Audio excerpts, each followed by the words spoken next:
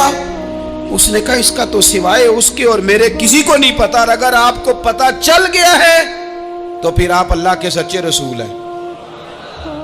تو حضور اگر آپ کو پتا چل گیا ہے کہ میں قتل کرنے کے ارادے سے آیا ہوں، میں معاذ اللہ بدلہ لینے آیا ہوں، اللہ کرے آپ کو سمجھ آئے میری بات کی۔ یعنی ایک تو یہ ہے کہ بندہ وہ پکڑا گیا ہے، اور ایک یہ کہ کسی کو پتا چل گیا ہے کہ یہ اس کام آیا ہے۔ پھر لوگ جب معافی دیتے ہیں تو بڑی کہانیاں سنا کے دیتے ہیں، ایسے نہیں دیتے۔ حضور اب آپ کو پتا چل گیا ہے تو کیا کریں گے؟ تو حضور فرمانے لگے تو بتانا تیرے ساتھ کیا کریں۔ اس نے کہا کہ میں نے سنا ہے آپ معاف بڑا کر دیتے ہیں۔ یعنی یہ گھر سے کو پیار کرنے نہیں آیا، پھولوں کا گلدستہ لے کے نہیں آیا، تلوار لے کے آیا، لیکن یہ میرے محبوب کا حوصلہ ہے، اور آیا بھی عین مسلمانوں کے بیچ ہے، جو چاہیں اس کے ساتھ کر سکتے ہیں۔ اس نے کہا معاف کر دے، تو حضور نے فرمایا جا میں نے معاف کیا۔ حضور نے معاف کیا۔ وہ کہتا حضور معاف کر رہے تھے اور رب میرے دل میں ایمان کو تازگی عطا فرما رہا تھا۔ حضور نے معاف کیا اور میں نے کلمہ پڑھنا شروع کر دیا۔ ایسے لوگ سامنے کھڑے ہو گئے فتح مکہ کے دن کہ جن کے چہروں سے ان کی زیادتیاں عیاں ہو رہی تھیں، ان کے ظلم چھلک رہے تھے چہروں سے۔ حضور کے سامنے کھڑے ہیں، کانٹے بچھانے والے بھی، روڑے مارنے والے بھی، گلے میں رسیاں ڈال سارے کھڑے ہیں۔ حضور نے فرمایا بتاؤ تمہارے ساتھ کیا سلوک کروں؟ انہوں نے کہا آپ کریم ہیں۔ تو حضور نے پتہ کیا کہا؟ قرآن پاک میں ایک سورہ یوسف ہے، کچھ لوگوں کو لفظ یہ قصہ بھی بڑا برا لگتا ہے، تو اللہ فرماتے ہیں نحن نقص علیک احسن القصص، محبوب ہم آپ کو ایک سونا قصہ سنانے لگے ہیں۔ اس کو اللہ نے قصہ کہا، سونا قصہ، سورہ یوسف کو۔ تو سورہ یوسف کیا ہے بھلا؟ ذرا انداز دیکھیے سورہ یوسف کا۔ پہلے حضرت یوسف لاڈلے ہیں باپ کے، لاڈلے، پھر اسی جناب یوسف کے منہ پہ تماچے ہیں، پھر وہی جناب یوسف کنویں میں ہیں، پھر کنویں سے بچ گئے۔ کنویں میں گرا بھی بندہ کبھی بچتا ہے، بچ گئے، اللہ کی شان ہو تو بچ جاتا ہے، بچ گئے۔ فرماتے ہیں میں نے سمجھا بچ گیا ہوں، جب بچ گیا تو بڑی تکلیف ہوئی۔ بھائیوں نے کہا ہمارا غلام ہے، ہم نے بیچنا ہے۔ سگے بھائیوں نے بیچا، جو باپ کی طرف سے سگے تھے بیچا۔ فرماتے ہیں میں بکا، اب بڑا پریشان تھا کہ یار کبھی آپ غور کریں نا کسی کا ریٹ لگ جائے۔ فرماتے ہیں اب بڑا پریشان تھا، اور جب میں مصر میں گیا تو میں کونے میں کھڑا ہوں اور لوگ مجھے خرید رہے ہیں۔ محبت میں یہ قصہ سنانا تو آسان ہے کہ بی بی اٹی لے کے آ گئی تھی، پر جو بیکرا ہے اس کا بھی تو حال دیکھو نا کیا ہے، اس کا ریٹ لگ رہا ہے، یہ بھی تو بڑی۔ اور جناب یوسف کہتے ہیں پھر عزیز مصر نے خرید لیا تو بادشاہ کے گھر گیا تو کچھ سکھ کا سانس آیا۔ یہ حضرت یوسف ہیں، یہ لاڈلے ہیں۔ فرماتے ہیں سکھ کا سانس لیا ہی تھا کہ جناب زلیخا نے الزام لگایا، اور وہ غلطی معاذ اللہ جس کا تصور بھی نہیں، اس کی پاداش میں سالوں جیل کاٹا۔ لیکن خدا کی حکمت ہے نا، اللہ کا کرم ہے نا، جس ملک کے وہ قیدی تھے رب نے اسی ملک کا حکمران بھی بنا دیا۔ یہ اللہ کی حکمت ہے نا، تقاضے ہیں نا۔ صبح کے تخت نشین شام کے مجرم ٹھہرے، ہم نے پل بھر میں نصیبوں کو بدلتے دیکھا، وہ جو چاہے جب چاہے کر دے۔ تو جب وہی بھائی مجبور ہو کر سوالی بن کر سامنے آئے ہیں، پتہ کیا ہوتا ہے، بندہ معاف کر دیتا ہے، بہت سارے لوگ معاف کرتے ہیں، پر کہانیاں سنا کے پتہ جے نہ ادو کی آکھیا ساجے، پتہ جے نہ ادو کی کیتا ساجے، پھر پتہ جے نہ تسی اے بھی آندے سو، یہ ساری کہانیاں سنا کے۔ لیکن حضرت یوسف کے سامنے کھڑے ہو گئے، جناب یوسف نے بات چھیڑی کوئی نہیں، فرمایا تم سے بات ہی کوئی کرنی، جاؤ تمہیں سارا کچھ معاف کیا۔ اب جب یہ لوگ مکے والے حضور کے سامنے کھڑے، اس طرح معافی دینی چاہیے۔ یہ جب سامنے کھڑے ہوئے تو حضور نے فرمایا پتہ ہے تمہارے ساتھ کیا سلوک کرنے والا ہوں؟ کہا حضور نہیں۔ فرمایا وہی جو جناب یوسف نے بھائیوں کے ساتھ کیا تھا، پچھلا صفحہ پلٹنا ہی کوئی نہیں، جاؤ تمہیں معاف کیا، جاؤ تمہیں معاف کیا، جاؤ تمہیں معاف کیا. اور صرف معاف نہیں کیا، ساتھ عزت بھی دی. سب سے زیادہ مقابلے تو حضرت ابو سفیان نے کیے تھے نا، آخر تک وہ آئے تھے. آج وہ کلمہ پڑھ رہے ہیں، سردار ہیں، کلمہ پڑھ رہے ہیں، تو نبی پاک نے صرف معافی نہیں دی، عزت بھی دی. فرمایا جناب ابو سفیان چونکہ اب مسلمان ہو گئے ہیں، میں سب کو معاف کرتا ہوں، جو اپنا اندر سے دروازہ بند کر لے اسے بھی معاف کرتا ہوں، اور جو ابو سفیان کی حویلی میں آ جائے اسے بھی معاف کر دوں گا. تو ابو سفیان وہ کہتے میں حیران ہی ہو گیا کہ اتنی بڑی بات، معافی بھی دی اور ساتھ عزت بھی دی. تو آج جو سبق آپ کی خدمت میں میں نے عرض کیا ہے، اس کو آپ امید ہے یاد رکھیں گے. ایک تو یہ کہ معافی مانگ لیں. اگر کسی جگہ ہمارا معافی مانگنا اگر ہم سمجھتے ہیں، ہمارا دل ضمیر گواہی دیتا ہے کہ مجھے معافی مانگنی چاہیے، تو معافی مانگیں. اور دوسرا پھر معافی دیں بھی، اور معافی دیں، سیاسی صلح نہ کریں، معافی دیں تو پھر واقعی دیں، دل سے دیں. اور آخری بات یہ کہ جس طرح ہم نے لوگوں سے معافی لینی ہے اور معافی دینی ہے، اسی طرح جہاں ہم سے شرعی قباحتیں ہوئی ہیں، اخلاقی کمزوریاں ہوئی ہیں، ایک بات تو اچھی طرح سمجھ لیں کہ نفل پڑھنے سے حقوق العباد نہیں معاف ہوتے، وہ بندے سے معافی مانگنے سے ہی ہوتے. ساری رات کو بندہ تسبیح پڑھے اور کہے کہ میں نے اماں کی نافرمانی کیا تو معافی ہو جائے گی، نہیں، وہ اماں ہی معاف کرے گی تو معافی ہوگی، وہ ابا ہی معاف کرے گا تو پھر ہی معافی ہوگی. میں پرسنلی بعض چیزوں کو نوٹ کرتا ہوں اور مجھے ان کا بڑا خیال رہتا ہے. میں محسوس کرتا ہوں کہ نہ چاہتے ہوئے بھی ہمارے رویے سے بعض لوگوں کو تکلیف ہوتی ہے، نہ چاہتے ہوئے.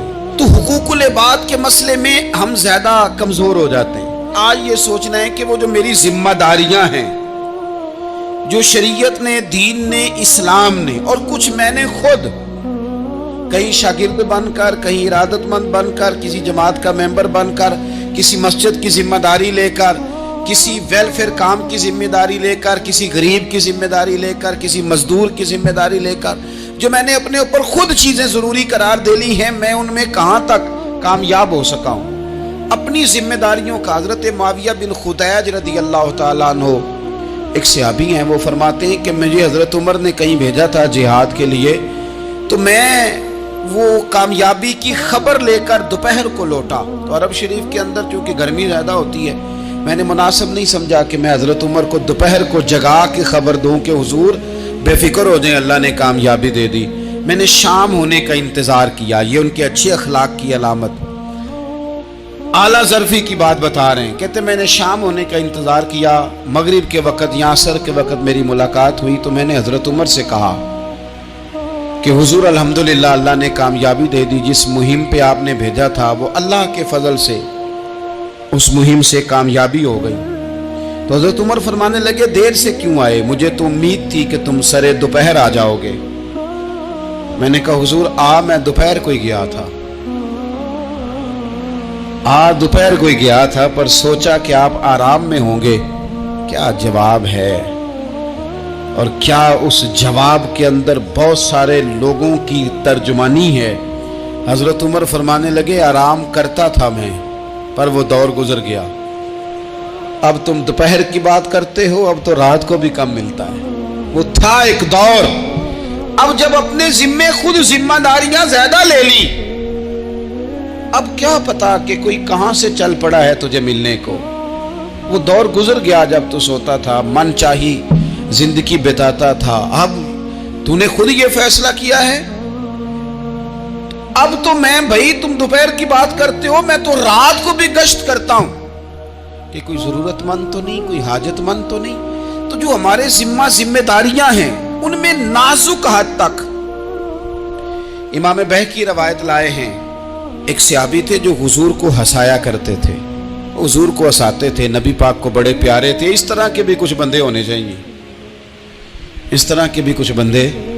صحابہ کرام علیہم رضوان فرماتے ہیں جب حضور غم امت میں پریشان ہوتے تھے تو ہم منتظر ہوتے تھے کہ کبھی وہ ہنسانے والا آج آ جائے نا، دو چار باتیں ایسی کر جائے نا ہنسانے والی، تو معاملہ ٹھیک ہو جائے. کچھ لوگ ایسے ہوتے ہیں جن کو دیکھ کے ہی چہرے پر تازگی آ جاتی، مثل تعویذ ہوتے ہیں نا کچھ لوگ، وہ جب بھی ملتے ہیں شفا ہوتی ہے.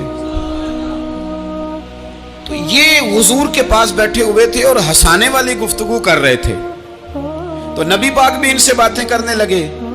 تو بات کرتے کرتے نا حضور نے انگلی ان کی طرف بڑھائی تو ان کے وجود کو انگلی لگ گئی. ایک تو وہ روایت ہے نا کہ صفیں سیدھی کراتے وقت حضور تیر کے ساتھ صفیں سیدھی کرا رہے تھے تو ایک صحابی کے پیٹ پہ لگ گیا, انگلی لگ گئی. عجیب دیوانے ہیں, کہنے لگے آپ نے مجھے تکلیف دی ہے, معاذ اللہ, انگلی چبھو دی, میں نے تو بدلہ لینا ہے. ہمارے ہاں مسئلہ یہ بن گیا ہے کہ کوئی بڑا آدمی بھی اپنے آپ کو قانون کے حوالے نہیں کرتا. ملک سے لے کر امت مسلمہ کے کل مسائل تک ہمارے ملک کے اندر ہر بندہ اس کا مزاج ہوتا ہے کہ وہ اپنے آپ کو قانون سے بھلا تر سمجھتا ہے. لائن میں لگنا لوگ پسند نہیں کرتے. یہ ایک بہت بڑا مسئلہ ہے. حضور صلی اللہ علیہ وسلم کی انگلی لگ گئی تو کہنے لگے آپ نے تو مجھے تکلیف دی ہے, میں تو بدلہ لوں گا. تو حضور نے فرمایا لے لے بدلہ. اپنے آپ کو قانون کے حوالے بڑا آدمی جب کرتا ہے تو قانون کی عزت بڑھتی ہے, قانون کا وقار بڑھتا ہے, سوسائٹی کے اندر پھر طاقتور قانون ہو جاتا ہے. لیکن جب غریب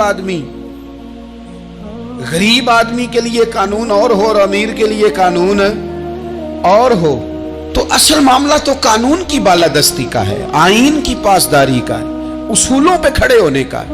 تو نبی پاک صلی اللہ تعالی علیہ وسلم سے کہا کہ میں, حضور نے فرمایا لے لو بدلہ. یہ حقوق العباد کی نزاکت عرض کر رہا ہوں, لے لو بدلہ. انہوں نے کہا جی پیٹ سے کپڑا ہٹائیے, تو حضور نے پیٹ سے کپڑا ہٹا دیا. تو بڑے دیوانے آدمی تھے, انہوں نے امت کو بتانا تھا کہ کچھ اس طرح کے رنگ بھی ہوتے ہیں محبت کرنے کے لیے, الٹی ہی چال چلتے ہیں دیوان گانے عشق, آنکھوں کو بند کرتے ہیں دیدار کے لیے. اس طرح بھی کبھی کبھی ہوتا ہے. کپڑا حضور نے ہٹایا تو انہوں نے نبی پاک کے جسم نور کو چومنا شروع کر دیا. کہنے لگے دن بڑے ہو گئے تھے, موقع نہیں کو بن رہا تھا, تو چلو یہ ایک موقع ملا ہے. حضور آپ کو کسی کے ساتھ زیادتی کر سکتے ہیں, تو میں تو موقع تلاش کر رہا تھا. اور میرے بھائی نماز کا بھی موقع تلاش کرتے تھے صحابہ, جہاد کا بھی موقع ڈھونڈتے تھے, پر محبوب سے محبت کا بھی موقع ڈھونڈتے تھے. کبھی کبھی نا محبت کا بھی تو موقع نیرے خشک نہیں نہ ہو جانا چاہیے. نہ علمہ وچ پھسا سانو, تو یار دی گل سنا سانو. اوتھے علم دا سکہ نہیں چلدا جتھے عشق ہوراں دا ڈیرا ہے. تو کبھی ادھر بھی ہیں. حقوق العباد کے معاملے میں نزاکت. اور پھر جو آیت میں نے قرآن پاک کی پڑھی, ایک تو یہ ہے کہ آپ لوگوں سے معافی لے, معافی مانگے. ہمارے ہاں نا معافی کا مزاج, قبول کریں جب کوئی بندہ معافی طلب کرے تو معافی. ہمارے ہاں معافی مانگنے کا رواج میں آپ یقین کریں سرے سے ہے ہی نہیں, بلکہ الٹا لوگ چڑھائی کر جاتے ہیں, کہتے ہیں اوہو تم نے معافی مانگ لی ہے تو معاملہ ہی ختم ہو گیا. اور جو آدمی, میں بڑے زمانے سے کہہ رہا ہوں کہ میرے ملک میں ایک رواج بنتا جا رہا ہے, جس کی زبان جتنی زیادہ سخت ہوتی ہے اس کا عروج اتنا زیادہ ہوتا ہے. جو تھوڑا سا شرافت کا مظاہرہ کرے لوگ اسے بزدل سمجھ لیتے ہیں. عزیز بھائیوں, اپنی زندگی میں معافی مانگنے کا مزاج بنائیں. آپ طلب کریں کہ یار مجھ سے غلطی ہو گئی, میں انسان ہوں. آپ یقین کریں ڈھیر سارے لوگ ہیں جن کے ذمہ ڈھیروں معافیاں ہیں, لیکن ان کا مزاج نہیں, ان کی طبیعت نہیں, ان کا تکبر آڑے آ گیا ہے. اور میرے نبی پاک صلی اللہ تعالی علیہ وآلہ وسلم نے فرمایا تھا یہی بدلہ دے دو کسی کا دینا ہے تو, یہی معافی لے لو, یہی. ورنہ فرمایا یاد رکھنا قیامت کے دن تو اس طرح ہوگا کہ اگر سینگ والی بکری نے بغیر سینگ والی بکری کو مارا ہوگا اسے بھی قیامت میں بدلہ دینا پڑے. یہی معافی تلافی لے لو, یہی. تو ہمارے ہاں مزاج نہیں. مزاج بنائے نا آپ, معافی کا مزاج بنائے. رسمی ویسے معافیاں مانگتے ہیں, آج پہ جا رہا ہوں بھائی اگر کوئی ہو گئی تو معاف کر دینا, یہ تو رسم ہے, تو بڑی دنیا ادا کرتی. آپ کو پتہ ہے کہاں آپ کو معافی لینی ہے. تو جہاں جہاں اس طرح کے معاملات ہیں وہاں آپ کلیئر کریں. صحیح بخاری میں حدیث ہے حضرت ابو ذر غفاری سے, جب کسی نے کہا کہ آپ نے اسی طرح کے کپڑے خود پہنے ہیں جس طرح کے آپ کے غلام نے پہنے, یہ کیا معاملہ ہے؟ تو فرمانے لگے, اعلانیہ خود بتانے لگے, فرمانے لگے مجھ سے ایک دفعہ غلطی ہو گئی تھی, میں نے ایک غلام کو جھڑک دیا تھا, تو نبی پاک نے مجھے تنبیہ فرمائی, تو میں نے اس غلام سے معافی بھی مانگی, اور اس دن سے لے کر آج تک میں جس طرح کا خود لباس پہنتا ہوں اسی طرح کا اپنے غلام کو پہناتا ہوں. تو وہ خود بیان کر رہے ہیں، وہ لوگ اظہار کر رہے ہیں کہ ہم نے یہاں نبی پاک علیہ الصلوۃ والسلام کے تنبیہ کرنے پر ہم نے اپنے غلام سے، خادم سے یا کسی غلام سے معافی مانگی. تو معافی مانگنے سے بندے کا قد کبھی چھوٹا ہوتا ہے؟ میرے نبی پاک علیہ السلام نے فرمایا جو معافی مانگ لے اللہ تو اس کی عزت میں اضافہ کر دیا کرتا ہے. تو اس لیے ایک تو جہاں یہ معاملہ ہے وہاں، اور دوسری جو آیت میں نے تلاوت کی اس میں اللہ کہتا ہے کہ غصہ پی بھی جاؤ، معافی مانگو بھی اور معاف کر بھی دو. والقاظمین الغیظ والعافین عن الناس، فرمایا وہ لوگ جو غصہ پی جاتے ہیں اور لوگوں سے درگزر کرتے ہیں، لوگوں سے درگزر کرتے ہیں. واللہ یحب المحسنین، اللہ ان احسان کرنے والوں سے محبت فرماتا ہے، ان سے اللہ پیار کرتا ہے. تو رب فرماتا ہے جو غصہ پی جاتے ہیں والعافین عن الناس، اور لوگوں سے درگزر کرتے ہیں، ایک تو معافی مانگے اور دوسرا معاف کر بھی دیں. اگر دل میں کوئی بات ہو تو معاف، تو جو جہاں شریعت کی مخالفت کی ہے وہاں بھی معافی مانگیں، اللہ کے حضور گڑ گڑائیں، توبہ کریں، اور توبہ بدل جانے والی کریں، تبدیل ہو جانے والی توبہ کریں. معافی مانگ بھی لے، معافی دے بھی دے. اور آپ سے یہ بھی گزارش کروں گا کہ جہاں اللہ رسول کی ہم سے نافرمانی ہوئی ہے وہاں تنہائی میں 2 نفل پڑھ کے تنہائی میں اللہ تعالیٰ سے بھی معافی کے خواستگار ہوں. یاد رکھیں جب اس کی خفیہ تدبیر آ گئی تو پھر معافی کا وقت ہو سکتا ہے خدا نہ کرے ہمیں نہ مل سکے. تو اب وقت ہے، خوب استغفار کریں، خوب معافی مانگیں. اللہ تعالیٰ آپ کو اور مجھے عمل کی توفیق عطا فرمائے.